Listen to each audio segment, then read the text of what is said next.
우리가 지금 한 1년 넘어 작년 1월부터 올해 지금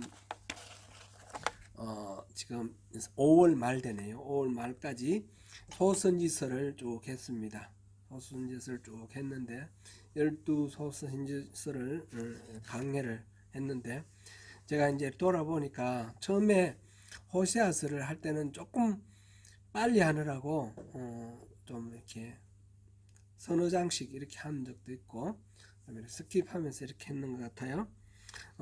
어쨌든 전체적으로 우리가 이 12개의 선지서는 쉽게 잘 다 우리가 만나서 이렇게 예배할 때나 뭐 이렇게 자주 만나는 그런 데는 아닌데 이게 왜 성경이 되었을까? 성경은 다 하나님 말씀이잖아요. 그럼 이거는 우리에게 어떤 의미가 있을까? 그것을 우리가 한 1년 동안 살펴보았습니다. 살펴보았는데 전체적인 주제라 그럴까요? 주제는 하나님과 우리와의 이 언약을 회복하는 것이 우리가 살 길이다. 그 내용입니다. 그 내용이고 그렇게 되면 하나님이 성전에 임하셔서 우리를 통치하신다.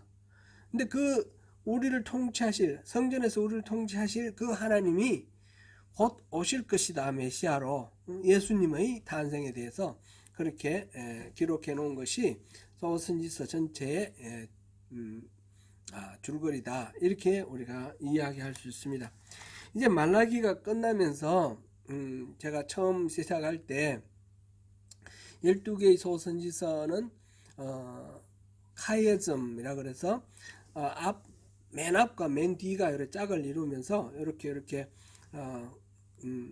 서로 A, B, C, D, E 그러면 다시 D 다시 D 다시 C 다시 B 다시 A 다시 이래가지고 A와 A 다시가 짝을 이루고 이런 식으로 되어 있다고 말씀을 드렸습니다. 그런데 우리 전체 다를 돌아볼 수는 없고 이제 소선지서 다 끝났는데 결론적으로 A와 A 다시의 이 결론을 한번 이렇게 맞춰보면서 소선지서 전체를 한번 복귀하면 좋을 것 같다 그런 생각이 들었습니다. 지금 말라기에서 지난주에 우리가 마지막으로 다룬 말씀이 뭡니까? 여호와의 율법을 항상 묵상하라는 그런 말씀입니다. 그거는 결국은 하나님의 언약 안에서 하나님의 언약 그 안에서 우리가 매일매일 살아가야 한다 그런 내용이었습니다. 그래서 말라기가 전체적으로 이렇게 말하고자 하는 그 말라기서 예언서의 그 주제는 하나님과의 언약을 회복하자라는 거예요. 언약을 회복하자. 우리가 말라기 하면 11조 생각나는데 11조도 하나님과의 언약을 회복하는 중에 하나가 들어있는 것이지 전체는 또 이게 하나님과의 언약 이게 계속 강조되어 나왔습니다. 레위의 언약도 있고요.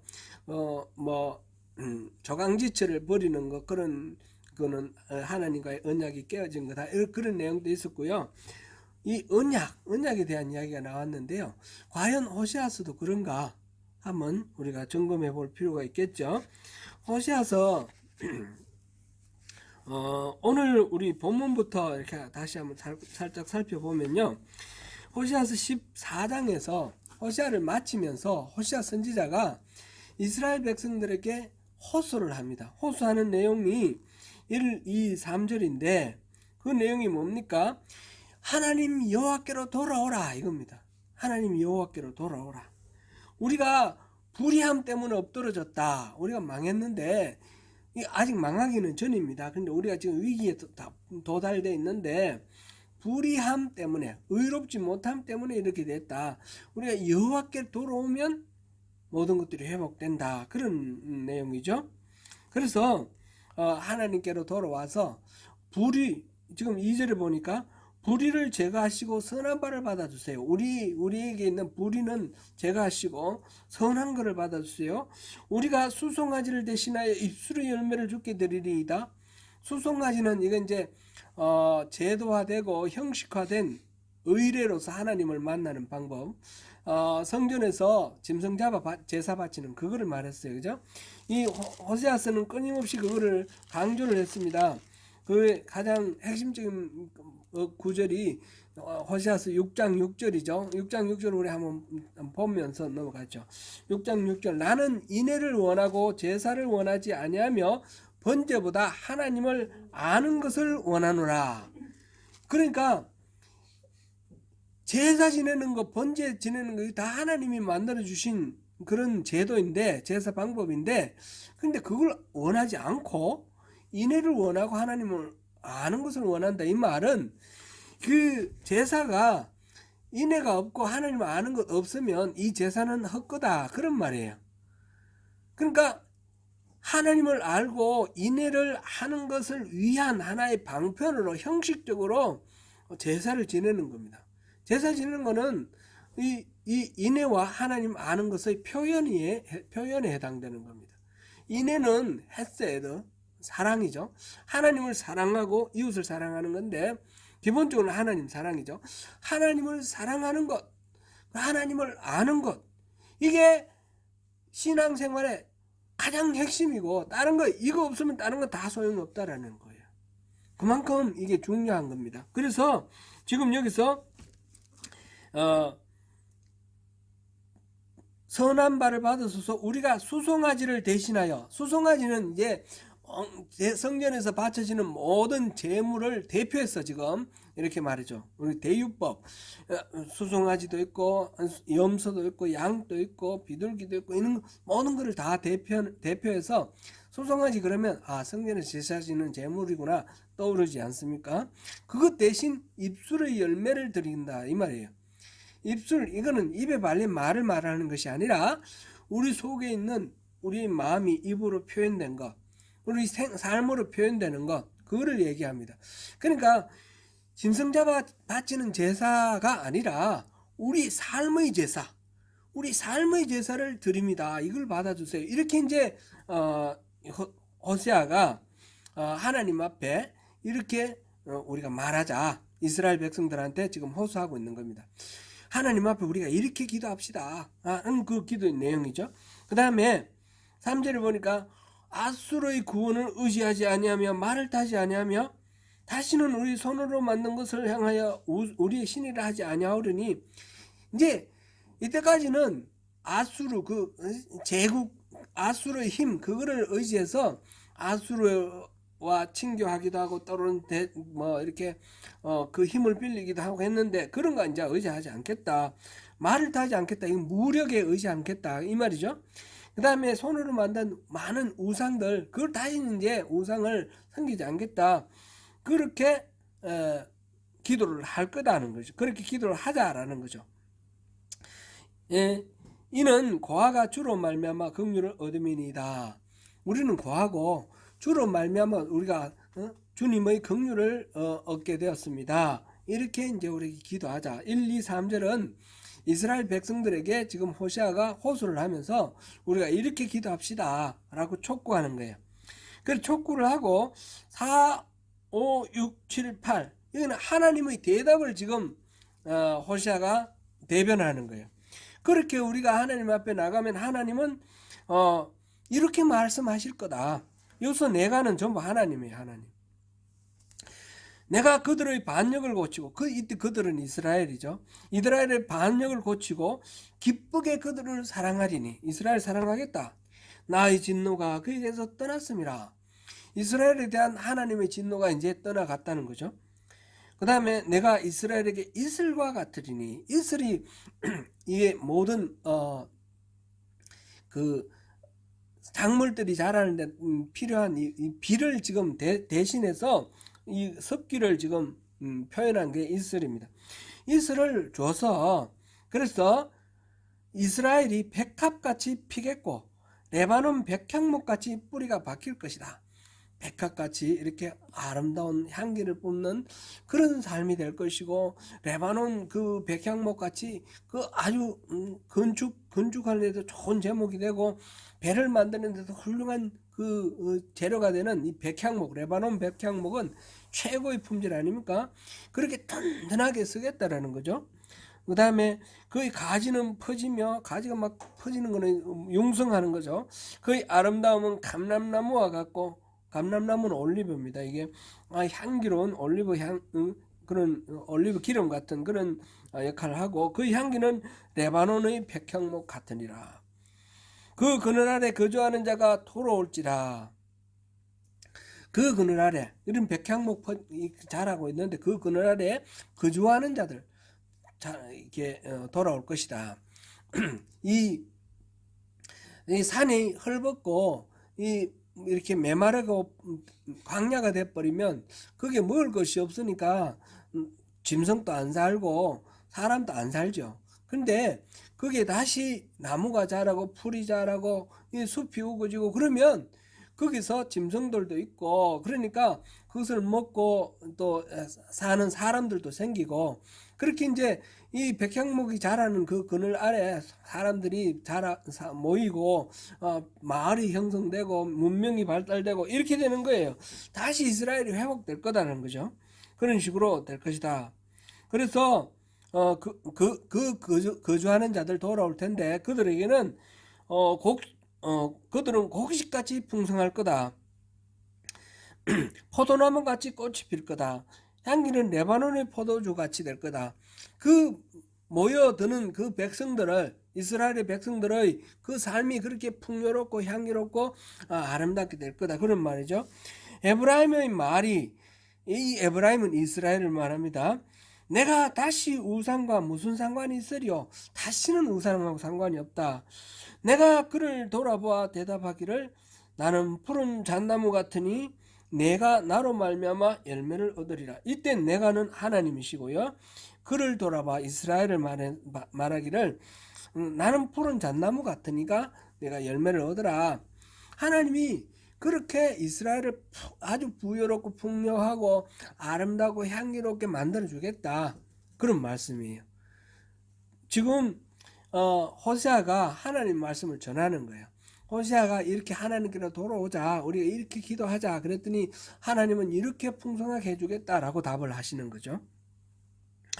누가 지혜가 있어 이런 일을 깨달으면, 누가 총명이 있어 이런 일을 알겠느냐? 이건 아무도 모른다 그런 말 같아요. 그죠? 근데 이 말은 뭐를 강조하는 것 같아요? 이게 바로 지혜고 이게 바로 총명이다. 그걸 말씀하시는 거죠. 그래서 여호와의 도는 정직하니 의인은 그 길로 다니거니와 악인은 그 길로 인하여 걸려 넘어진다. 그렇게 되어 있습니다. 바로 여호와의 도, 이 지혜, 지금 여기서 말한 이 지혜, 이게 바로 여호와의 도고, 그 의인들은 그 길로 여호와의 도로 다니고 악인들은 그 길로 다니다가 엎떨어지고 걸려 넘어진다. 지금 호시아서 마지막 장에 이스라엘 사람들에게 지금 앞에서 선포했던 예언을 되돌리면서 호시아가 하나님 앞에 우리 이렇게 돌아가자라고 했고 하나님이 이렇게 회복시켜 주겠다 약속하시는 말씀을 호시아가 선포를 하는 거예요. 이게 지혜의 도다. 지혜이고 총명이고 하나님의 도다. 이렇게 말을 했어요. 자, 그러면 우리가 한번 생각을 해보겠습니다. 하나님께서 분명히 호시아를 통해서 이렇게 돌아오라, 그러면 회복시켜 주겠다. 그런데 역사적으로는 어떻게 됐어요? 호시아는 언제 활동하던 사람이라고 그랬습니까? 호시아는 어디에서 활동했습니까? 호시아는 이 이스라엘이 남북으로 갈라지고 났을 때 북왕국에서 활동한 사람. 북왕국에서 활동한 선지자는 두 명이 있어요. 호시아하고 아모스. 그런데 아모스는 남왕국 사람이 올라가서 북왕국에서 활동했고 호시아는 북왕국 사람이에요. 북왕국 사람으로서 북왕국에서 연자 활동한 사람은 호시아가 유일한 사람인 거죠. 그런데 이때가 언제냐면 여로보암 2세라고 그랬어요. 여로보암 2세. 여로보암은 첫 번째 여로보암은 이 솔로몬이 죽고 난 뒤에 남왕국 북왕국 갈라졌죠. 남왕국 유다는 르호보암 솔로몬의 아들이고 여로보암은 그 신하였는데 10개의 지파를 모아가지고 나라를 떼어낸 사람이 여로보암이에요. 여로보암은 그렇게 해서 말하자면 민족 분열을 일으킨 사람이에요. 근데 지금 이 임금도 또 여로보암인데, 이 여로보암은 그로부터 한 200년 후 정도 되는데, 이 여로보암 우리는 그래서 2세라고 부릅니다. 원래는 자기들끼리는 여로보암 2세를 안 했겠죠. 우리는 두 번째 나온 여로보암이니까 2세라고 하는데, 이때는 말하자면 북왕국 이스라엘의 경제적 전성기예요. 최전성기예요. 경제적으로 굉장히 활달하고 군사적으로도 많이 확장되어 있을 때예요. 이스라엘 북쪽에 항상 강대국들이 있었는데, 그 강대국들 중에 아시리아가 있었는데, 조금 이제 딴 데 정신 파느라고 관심이 없을 때 이 이스라엘이 막 영토도 확장하고 막 그랬어요. 부강했는데, 이 호세아가 활동하는 이때가 바로 여로보암인데, 그로부터 얼마 안 돼서 이 북왕국이 망했단 말이죠. 지금 그때 잠깐만 제가 말씀을 드리면, 디글랏빌레셋 3세라는 왕이 있었는데, 아시리아의 왕이 있었는데, 이 사람이 잠깐 먼 사람 사이에 이스라엘의 베가 왕과 그 아람의, 그러니까 여로보암 2세 다음 왕 베가 왕과 이 아람의 르신 왕이 연합을 해가지고 그 남왕국 유다를 정벌을 했어요. 쳤어요. 남왕국 유다에서 아시리아에게 구원병을 요청했어요. 그리고 구원병이 디글랏빌레셋 3세가 와가지고 이 두 나라를 그냥 공격을 해서 아람은 완전히 멸망시켜버리고, 이 북왕국 이스라엘은 멸망에 가까운 정도로 그렇게 아주 심하게 약화가 됐어요. 그 다음에 20년 동안에 6명의 왕이 계속 쿠데타 하면서 이렇게 바뀌는데, 급격하게 쇠락하게 되는 그 계기가 바로 디글랏빌레셋 3세인데, 그때가 733년이에요. 733년. 그리고 722년에 11년 후에 살마네셀 5세가 와서 북왕국을 완전히 멸망시켜 버렸어요. 그리고 또 한 20년 후에 산헤립 왕이 남왕국까지도 멸망시키려고 남왕국을 쳐들어왔어요. 그때 남왕국의 왕이 히스기야입니다. 히스기야가 이 여로보암 2세 때부터 남왕국의 왕이었는데, 이 히스기야 왕 때는 어떻게 됐습니까? 망했습니까? 안 망했습니까? 안 망했습니다. 어느 날 자고 일어났더니 18만 5천 명 이 아수르 군사가 죽어버렸어요. 그래가지고 왕은 황급히 돌아가서 그쪽에서 또 암살당하고 이래가지고 이 남왕국 유다는 살아났잖아요. 지금 이거를 호세아서는 분명히 북왕국에서만 활동을 했는데, 호세아서 1장 1절 우리 한번 볼까요? 1장 1절 읽어보면, 같이 읽어보겠습니다. 시작. 우시아와 요담과 아하스와 히스기야가 이어 왕이 된 시대, 곧 요아스의 아들 여로보암이 이스라엘 왕이 된 시대에 부엘리의 아들 호세아에게 임한 여호와의 말씀이라. 이거 남왕국하고 아무 상관없는 것 같은데, 남왕국의 왕들의 이름이 나열되어 있어요. 그러니까 남왕국에 있는 사람들은 이 호세아 예언서를 그 예언서를 읽었을까요? 안 읽었을까요? 우리가 짐작해 볼 때 그 예언의 말씀을 듣기는 북이스라엘 사람들에게만 선포를 한 거예요. 근데 그 이야기를 남왕국 유다 사람들이 들었을까요? 안 들었을까요? 들었을 것 같습니다. 그죠? 이렇게 남왕국의 왕들의 이름이 거론되어 있는 거 보니까 들은 것 같아요.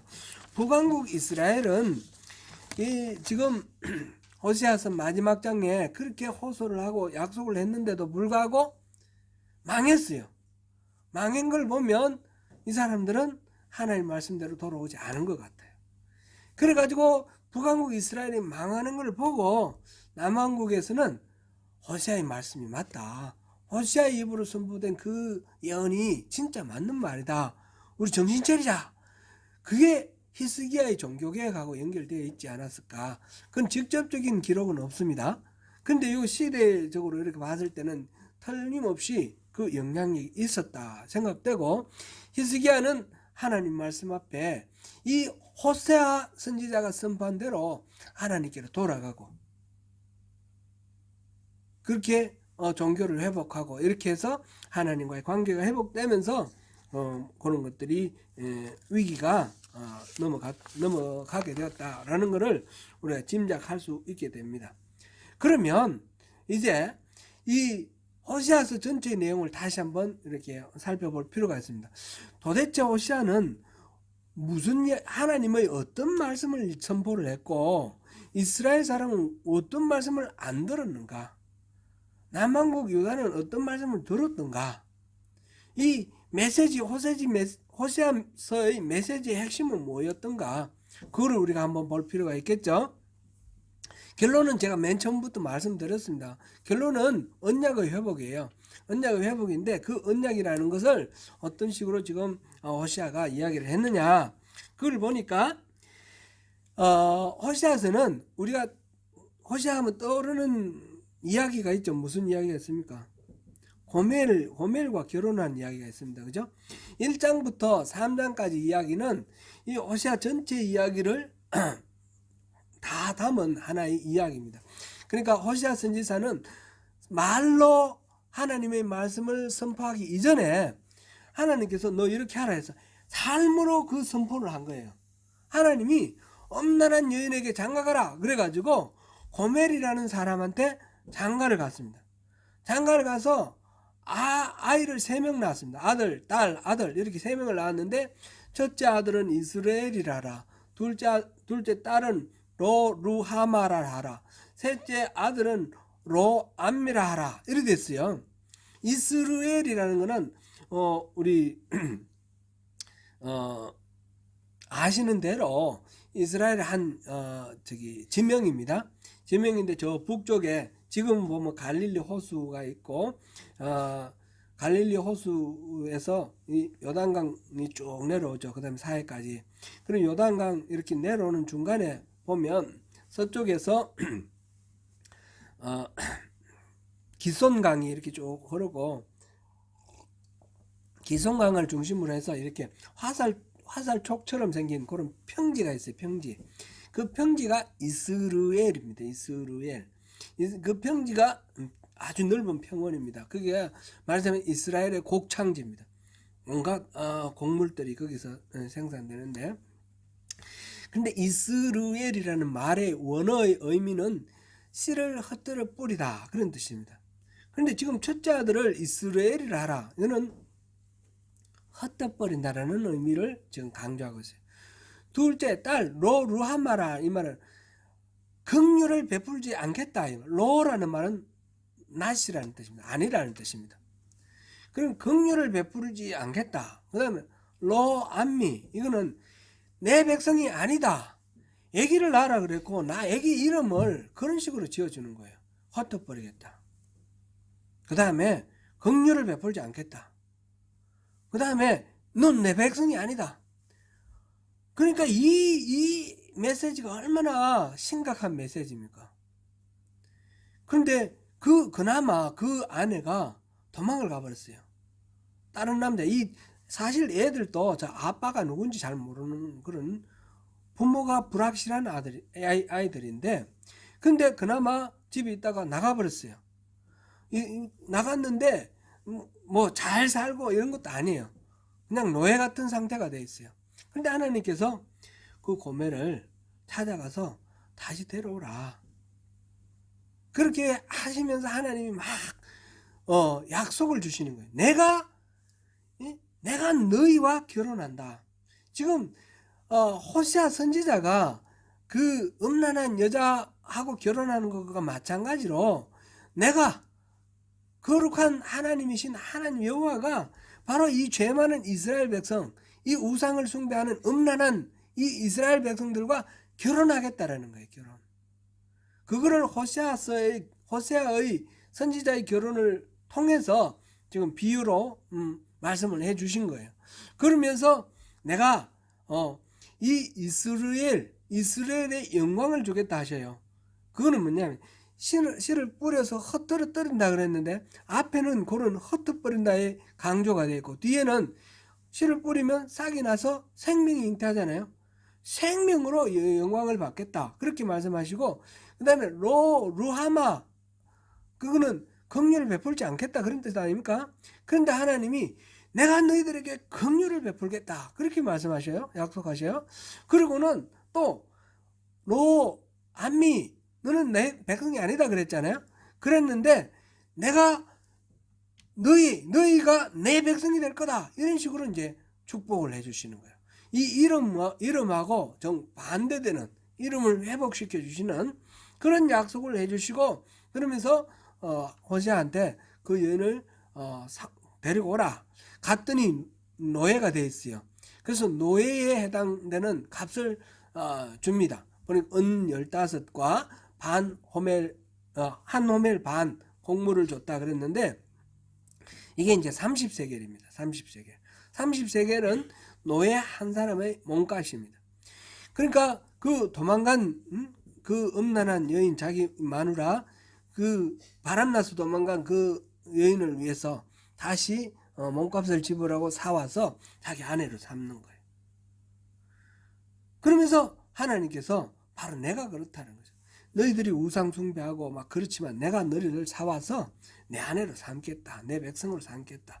이제 1장부터 3장까지는 그렇게 삶을 통해서 호세아가 하나님이 얼마나 이스라엘을 사랑하시는지 그걸 보여주신 거예요. 지금 이 도망간 여인이 회개를 해서 자기 남편 호세아한테 내가 잘못했으니 나를 다시 사가주세요 이렇게 부탁을 했습니까? 안 했습니까? 안 했습니다. 이스라엘 백성은 하나님께 우리 죄를 짓고 잘못했으니까 회개합니다. 회개를 했습니까? 안 했습니까? 안 했습니다. 자기 죄를 회개하고 돌이키기 전에 하나님이 먼저 사랑하신다는 겁니다. 용서를 먼저 하시는 겁니다. 그러면서 회개를 하고 돌아오라. 그렇게 돌아오면 이 용서를 누리게 되는 것이고 회개하고 돌아오지 않으면 용서를 베풀었는데도 불구하고 그 용서를 누리지 못하게 되는 거예요. 그래서 회개할 제목들을 8가지를 쫙 얘기하는 것이 4장부터 13장까지 이야기입니다. 거기 보면 4장 1절부터 19절 4장은 하나님을 아는 지식이 없는 게 가장 큰 죄라 그렇게 말합니다. 이거를 회개하라는 거예요. 하나님을 아는 지식이 없어서 우리가 망했다 그렇게 하면서 쭉 이야기를 하고 있고 그 다음에 5장 1절부터 6.3절까지는 하나님을 아는 지식이 없으면 하나님을 모르면 인간은 어떻게 되냐면 교만해집니다. 다 지가 잘난 줄 알고 자기가 능력 있는 줄 알고 그리고 교만해지죠. 인간이 교만해지면 어떻게 됩니까? 교만해지면 자기 마음대로입니다. 그럼 다른 사람들한테 난폭하고 포악하고 다른 사람들에게 피해를 입힙니다. 이게 인애가 없는 겁니다. 인애가 없는 게 이제 6장 4절부터 7장 7절까지 요거는 이제 교만해가지고 인애가 없는 그런 상태고요. 그 다음에 7장 8절부터 8장 14절까지는 이게 가치관이 막 혼동되어 있는 겁니다. 기준이 없으니까 하나님을 아는 지식이 없으니까 가치관이 혼동돼가지고 우상도 숭배하고 뭐든지 자기가 옳다고 생각하는 말하자면 자기가 머리가 좋아서 공부 잘해가지고 출세해가지고 떵떵거리고 사니까 자기가 잘났다 이렇게 생각하고 아니면 자기가 뭐 건강하고 육체가 강해서 운동을 한다든지 이래서 막 야구 선수로 프로 야구 선수 되고 돈 많이 벌고 떵떵거리고 잘 사니까 이거 내가 잘난 거지. 아니면 뭐 이게 목소리가 아주 좋은 목소리가 있는데 노래를 콩쿠르 하고 이런 데 나가 입상도 하고 그 다음에 막 콘서트 하고 사람들 많이 모여가 돈 많이 벌어가지고 내가 이렇게 잘 살지. 이제 이렇게 아주 특출한 사람뿐만 아니라 뭐 수완이 있어서 장사 잘하는 사람도 있고 여러 가지 있는데 모두 다 자기가 잘난 줄 알아요. 그래서 그것들을 그 자기에게 있는 장점들을 다 우상처럼 섬기는 거예요. 그런데 그건 누가 주셨어요? 다 하나님이 주신 거예요. 지금 이 호세아를 피해서 도망간 그 고멜이 왜 도망갔냐 하면 그 남자가 자기에게 맛있는 것도 사주고 옷도 사주고 그러니까 그 남자를 따라간 거예요. 근데 실제로는 이 호세아가 모든 것들을 이렇게 제공해줘서 그 남자한테 또 매력 있는 여인처럼 보이게 해준 거예요, 이미. 그거를 다 모르고 그냥 다른 남자만 쫓아다니다가 노예가 된 거예요. 이스라엘이 막 그런 식으로 자기들의 공로인 줄 알고 하다가 하나님을 잃어버리고 가치관이 전도돼가 있단 말이죠. 그래서 이런 것들을 말했고요. 그러다 보니까 부패해지고, 부패한 게 9장 1절부터 17절. 그 다음에 10장 1절부터 15절 사이에는 두 가지 죄를 얘기를 했는데, 두 가지 죄는 기브아의 죄 이렇게 나와 있어요. 기브아라는 것은 사사기 19, 20, 21장에 나오는 이야기와 관련이 있습니다. 사사기 19, 20, 21장에 보면 한 레위인이 첩이 있었는데, 레위인이 첩이 있는 것조차 말이 안 되는 거예요, 사실은. 근데 레위인이 첩이 있는데 이 첩이 또 바람이 나고 도망갔어요. 그래서 이 레위인이 아내를 찾아러 갔어요. 찾아 친정에 가서 만나가지고 그 다음에 대접 받고 가야 되는데 자꾸 하루만 더 있다가 하루만 더 있다가 이렇게 가다가 늦게 출발해서 가다가 기브아라는 마을에 도착했는데, 기브아에서 어떤 노인이 이 나그네를 잘 대접해서 잠재워 주려고 그러는데 동네 사람들이 와가지고 그 여인 내놔라는 거예요. 말하자면 간음하겠다고 내놔라 그래가지고 막 신경을 하다가 나중에 어쩔 수 없이 내놨어요. 그러니까 여러 사람들이 윤간을 해가지고 이 여인이 죽었어요. 그래서 레위인이 자기 첩이 죽은 거를 가지고 토막을 내가지고 12지파로 보냈어요. 그래 12지파가 몰려와가지고 이 기브아가 베냐민 지파였는데 베냐민 지파와 나머지 지파가 전쟁이 붙었어요. 전쟁이 붙어가지고 베냐민 지파를 다 죽여버렸어요. 남자들 다 죽여버리니까 나중에 500명밖에 안 남았는데, 그래서 베냐민 지파에 있는 여자들은 시집도 못 가는 거예요. 뭐 이런 얘기들이 나오고 이 기브아의 이 죄는 말하자면 이 저마다 자기 속에는 옳은 대로 행하는 그 사사기의 그 암흑기의 가장 극심한 어떤 그 죄의 참상 타락의 모습이에요. 하나님이 기준이 없으니까 멋대로 자기 좋은 대로 행하는 거예요. 그러다 보니까 뭡니까? 이 나그네를 대접해야 되는데 나그네의 그 첩을 연관을 한다든지, 그렇다고 해서 또 온 지파들이 그 레위인이 또 이 아내를 토막낸다든지, 토막내고 그 소식 듣고 또 온 지파들이 와서 한 지파를 완전히 멸종시켜 버린다든지, 모든 것들이 보면 너무 잔인하지 않습니까? 긍휼이 없어요. 긍휼이 인간의 기본적인 양심이 없어요. 이게 하나님이 없다는 거하고 그 다음에 인애가 없다는 거, 이거 두 가지 죄인 거예요. 기브아의 예를 통해서. 이래서 정의와 인애가 없다, 하나님 없이 사는 이 죄, 이거를 지금 10장 1절에서 15절에서 여러 가지 방법으로 이제 얘기를 했고요. 그럼 11장에 가면 그런 어떤 상황 속에서 인간적으로 자기 나름대로 궁리를 하고 하는 모든 인간적인 계책, 그게 얼마나 문제인가. 그 다음에 13장 1절부터 16절 가면 우상숭배에 대해서 나와 있습니다. 앞에서 세속과 혼합되는 가치관이 막 전도되어 있는 이 상황에서는 우상숭배가 이야기가 됐는데, 이 우상숭배를 다시 한번 이렇게 정리를 했습니다. 이 모든 죄가 지금 호세아서 4장부터는 13장까지 이스라엘의 죄들, 이걸 돌이키라 말을 했는데, 그 모든 죄의 핵심은 뭡니까? 근본적인 것은 하나님을 아는 지식이 없기 때문에 이런 문제가 생겼다는 거예요. 이게 지금 호세아서를 통해서 하나님이 말씀을 하신 겁니다. 이 말씀, 그리고 회개하면 용서해 준다가 아니라 내가 정말 내가 너희들 사랑하니까 그냥 용서할게. 그 대신 그렇게 살면 안 된다. 돌이켜 그랬는데 북왕국은 안 돌이켜서 망한 거예요. 남왕국은 히스기야 때 그나마 돌이켜서 안 망했는데 나중에 또 망했죠. 지금 호세아서부터 말라기까지 한 300년 정도 차이가 나요. 300년 정도 차이 나는데 내용은 같은 내용이 반복되는 거예요.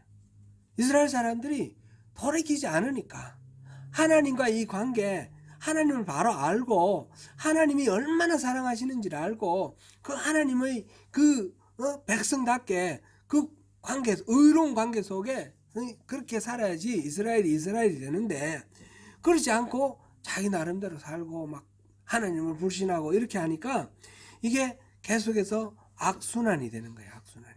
나라가 멸망하고. 그리고 포로로 끌려갔다가 다시 돌아왔는데, 돌아와가지고도 저 성전 건축하고 막 새롭게 하려고 그러다가 상황을, 환경을 보니까 그 하나님이 우리가 원하는 대로 안 해주시네. 그래가지고 하나님을 또 배반하는 거예요. 하나님은 우리의 종입니까? 주인입니까? 주인이잖아요. 그런데 하나님이 왜 지금 이렇게 하시는가? 하나님의 뜻을 알아야 되는데, 하나님 뜻을 알기보다도 내 원하는 대로 안 해주니까 하나님한테 실망하고 하나님을 버려버리는 거예요. 하나님, 그러면 말로는 주님 하고 이제 제사는 짐승 잡아 제사는 지내는데 마음속으로는 하나님을 버렸어요. 그러니까 하나님께 의지하는 게 없습니다. 내가 이렇게 기도하고 이렇게 하나님 말씀 따라야지가 아니라 그냥 제사는 지내지. 제사 안 지내다가 벼락 맞을까? 두려움은 있으니까. 그러니까 이제 기본 일본 말로 우리 나가리라는 걸 말, 기본 나가리는 한다 그렇게 했는데 표현이 좀 저속한 거라서, 하여튼 내가 할 만큼은 한다 이러면서 하나님께 제사는 지내는데 마음속으로 하나님을 주인으로 모시고 그 말씀을 따르는 마음은 없다는 거죠. 그게 말라기의 결론이 그거 아닙니까? 그러니까 우리가 그 하나님의 율례를 마음속에 지니고 그 율례로 돌아가자. 율례를 지키자. 율례를 지키자는 것은 율법주의처럼 법조문을 지키자는 뜻이 아니라고 그랬죠. 하나님과의 관계로 회복되고 하나님이 진정으로 원하시는 게 뭔가 알고 그 삶으로 들어가자라는 것이 바로 말라기의 이야기입니다. 호세아에서부터 말라기까지 지금 시대가 300년이 흘렀고 그 사이에 나라가 망하고 또 포로를 끌려갔고 다시 귀환하고 이런 우여곡절이 있었음에도 불구하고 이 하나님이 이스라엘 그 선지자들 통해서 주시는 말씀을 보면 이스라엘 사람은 여전히 하나님께로 안 돌아가 있는 거예요. 그로부터 지금 2400년이 지난 오늘날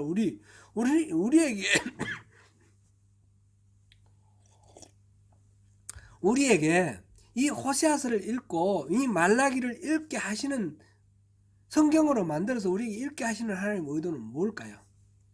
우리도 마찬가지라는 겁니다. 우리도 지금 우리가 하나님께로 돌아가면, 하나님과의 관계가 회복되면 이런 모든 하나님의 약속이 우리에게 이루어지는데, 하나님 먼저 용서하셨어요. 우리가 회개하면 용서해 주길 게 아니라 먼저 용서하셨어요. 예수님이 십자가 지신 거는 벌써 2000년 전에 십자가 지셨어요. 우리가 지금 잘하면 예수님이 십자가 져주시는 게 아니에요. 이미 2000년 전에 십자가 지셨어요. 그러니까 우리가 그 십자가 은혜를 우리 삶 속에서 누리며 살면 되는 거예요. 그런데 우리가 오늘 우리 자신을 돌아볼 때 어떻습니까? 온전히 하나님을 의지하고 순종하며 삽니까? 아니면 내 생각에 옳은 대로 그렇게 삽니까? 예수 믿어도 이건 내가 챙겨야지. 그러면서 우리 나름대로 계책을 세우고 우리 나름대로 뭔가 방법을 동원하고 그러려고 하지 않습니까? 이건 하나님을 모르는 거예요. 하나님을 모르니까 내가 교만해지고 하나님을 모르고 내가 잘난 줄 알고 그렇게 해서 이웃에 대한 우리 태도도 바로 그게 교만에서 나온다는 거예요. 인애가 없다 이 말은 이웃에 대한 그 사랑이 없다, 그거는 내가 잘나서 이만큼 누리는 건 당연하고 저 사람은 자기가 게으르고 자기가 못나서 저렇게 비참하게 사는 건 당연하다 이렇게 생각하는 거예요. 그런데 성경에서 계속해서 하시는 말씀은 뭡니까? 고아와 과부와 나그네, 이거는 사회적 약자를 말합니다. 스스로 살 수 없는 사람입니다. 오늘날 경제가 복잡 다단해져 가지고 막 대기업 막 이렇게 아주 기술 많고 이런 사람들은 돈으로 돈 먹기 해가지고 투자하고 이런 사람들은 잘 살고, 다른 사람들은 열심히 일해도 먹고 살기 어려운 게 이 빈부의 격차가 점점 커져갑니다. 세계 전체의 부의 뭐 50% 이상은 상류의 1%가 다 차지하고 있다고 합니다. 이거는 앞으로 갈수록 더해질 겁니다. 근데 이게 마땅하고 당연한 게 아니라는 겁니다. 실제로 우리 미래 경제에 대해서 또 경제학자들이 얘기하는 바도 그렇습니다. 이런 식으로 가면 다 망간다는 겁니다. 가난한 사람들이 있어야, 일반 보통 사람들이 있어야 소비도 해줄 거고, 그죠? 생산도 해줄 텐데, 모두들 다 죽어버리고 부자들만 살면 살 수 있을 것 같아요? 다 죽는 거예요. 함께 공멸하는 겁니다. 같이 살아야 되는 겁니다. 같이 살기 위해서는 어떻게 해야 되는가? 그것은 성경적인 원리로 돌아가면 됩니다. 자기 스스로 살아갈 능력이 없는 사람들에 대해서는 공동체가 책임져 주면 되는 겁니다. 같이 살 수 있게. 이 부분 너무 또 많이 깊이 들어가면 경제적인 얘기하면 또 골치 아프니까 그 정도로 하고요. 이제 우리가 이제 결론을, 이 12소선지서의 전체적인 결론을 우리가 한번 살펴보기 위해서 이렇게 호세아서를 짧게 간략하게 우리가 복기를 했습니다. 그 핵심적인 내용은 하나님과의 관계가 깨어져 있기 때문에 깨어진 관계를 돌이키는, 하나님께로 돌아가는 것. 하나님께 돌아가는 것은 여호와를 아는 겁니다. 여호와를 사랑하는 겁니다.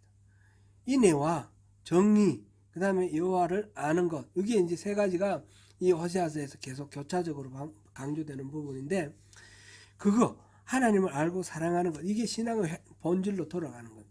그렇게 할 때에 이 관계가, 계약이,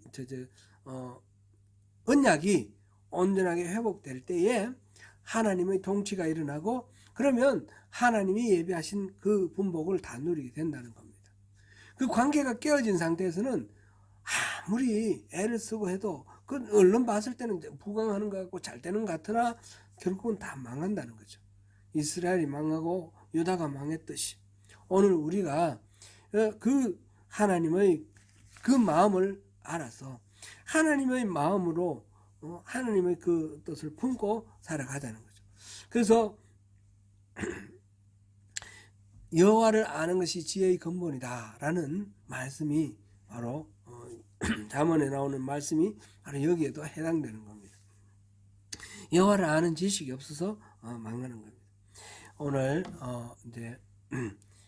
이제 소선지서는 오늘 이제 마무리하겠습니다. 다음번에는 다른 거로 가고요. 다음 주는 우리 수요일 날 수요 예배는 따로 안 드리겠습니다. 성회에 같이 참석하시는 걸 하고요.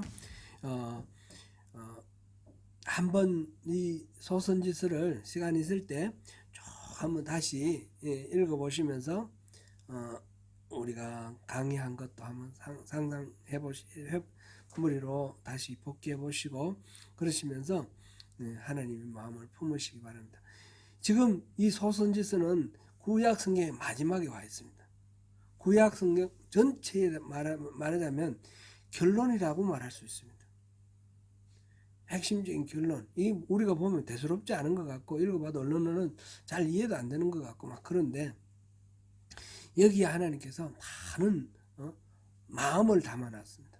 마음을 담아놓고 그래서 이거를 우리가 잘 이해를 하면 그리스도께서 메시아로 오신 것에 대해서도 우리가 더 잘 이해를 할 수 있고 이 소선지서에서 예수님의 오심에 대해서 예언해 놓은 것이 많이 있지 않습니까? 그죠?